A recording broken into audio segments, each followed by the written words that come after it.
மத நல்லிணக்க விழாவான ஏர்வாடி சந்தனக்கூடு திருவிழாவில் பல்லாயிரக்கணக்கான மக்கள் திரண்டனர். ராமநாதபுரம் மாவட்டத்தில் புகழ்பெற்ற கீழக்கரை ஏர்வாடி சுல்தான் சையது இப்ராஹிம் பாதுஷா நாயகத்தின் 851ஆம் ஆண்டு மத நல்லிணக்க சந்தனக்கூடு திருவிழா வெகு விமரிசையாக நடைபெற்றது.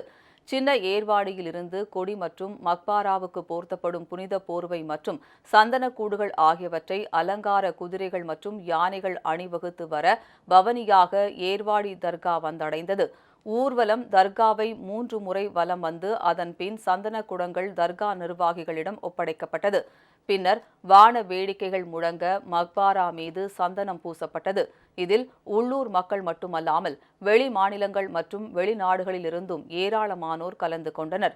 சந்தனக்கூடு திருவிழாவை முன்னிட்டு இன்று ஒரு நாள் ராமநாதபுரம் மாவட்டத்திற்கு உள்ளூர் விடுமுறை விடப்பட்டு சிறப்பு பேருந்துகளும் இயக்கப்பட்டு வருகிறது. அசம்பாவிதங்களை தடுக்கும் விதமாக 500க்கும் மேற்பட்ட காவலர்கள் பாதுகாப்பு பணியில் ஈடுபட்டு வருகின்றனர்.